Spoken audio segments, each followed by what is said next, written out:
السلام علیکم ورحمۃ اللہ وبرکاتہ۔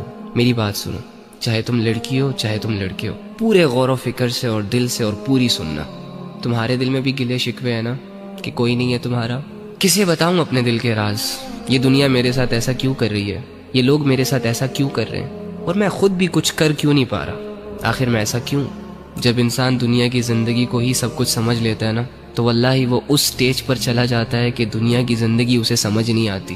اینی ہاؤ، تو ایک کام کر، آج رات جب سب سو جائے نا تو چھپکے سے اٹھنا، کسی کو کانوں کان خبر نہیں ہونی چاہیے، اور سب سے الگ تھلگ ہو کر جانماز پکڑ، بچھا اور اس پر کھڑا ہو جا، ہاتھ باندھ، آنکھیں بند کر، امیجن کر کہ تیرا رب تیرے سامنے کھڑا ہے، وہ رب جس کا تو بندہ ہے، اور اسے اپنا سب کچھ مان، اور یہ تصور کر کہ آج میں اپنے رب کو اپنی حالت دکھانے آیا ہوں، آج میں اپنے رب سے اس دنیا کی شکایتیں کرنے آیا ہوں، آج میں اپنے رب سے دل کے راز بیان کرنے آیا ہوں۔ 2 رکعت نفل نماز پڑھ، اور نماز پڑھنے کے بعد جھولی پھیلا دے، ہاتھ اٹھا دے، بچھا دے خود کو، اور دل کی گہرائیوں سے پکار اپنے اس رب کو جو تیرے دل کے حال کو جانتا ہے، جو تب بھی تیرے ساتھ تھا جب دنیا تیرے ساتھ نہیں تھی، جو تب بھی تیرے ساتھ تھا جب دنیا تجھے جانتی نہیں تھی، اور جو آج بھی تیرے ساتھ ہے۔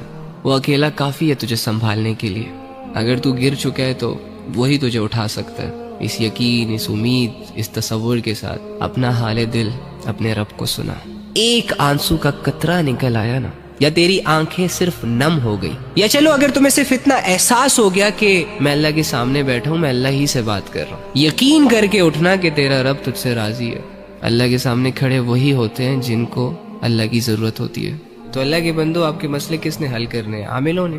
کالے جادو والوں نے؟ کس نے کرنے آپ کے مسئلے حل؟ اللہ نے کرنے ہیں نا۔ تو اللہ کہاں ہے؟ ایکچولی میں آئی ڈونٹ نو وائی ہمارا یہ مائنڈ سیٹ بنا ہوا ہے کہ اللہ کچھ اسپیسیفک جگہوں میں پایا جاتا ہے، اور اللہ رب العزت کی جو مغفرت کے فیصلے ہوتے ہیں وہ نیک لوگوں کے لیے ہوتے ہیں، یا اللہ رب العزت جن لوگوں کی دعائیں قبول کرتا ہے وہ بہت نیک ہوتے ہیں، لمبے لمبے سجدے اور پاک صاف رہنے والے ہوتے ہیں۔ ہاں ٹھیک ہے، ان کا اپنا درجہ ہے، لیکن اس کا یہ مطلب بھی تو نہیں ہے نا کہ ایک عام انسان اللہ تک پہنچ نہ سکے، ایک عام انسان اپنے دل کی بات اللہ کو نہ کہہ سکے، اور اللہ رب العزت کو اپنی طرف متوجہ نہ کر سکے۔ وہ کہتے ہیں کہ کوئی کعبے سے خالی ہاتھ لوٹ آیا تو کوئی گھر بیٹھے خدا کو پا گیا۔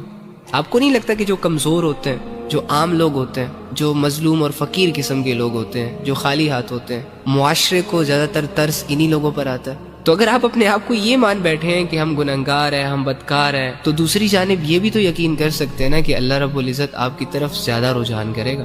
اللہ کے بندو، اللہ کہہ رہے میں تمہارے شارک کے بھی قریب ہوں۔ اس اللہ سے اپنے مسئلے حل کرواؤ جو اللہ ساری زبانوں کو سمجھتا ہے، جو اللہ دل کے حال کو جانتا ہے۔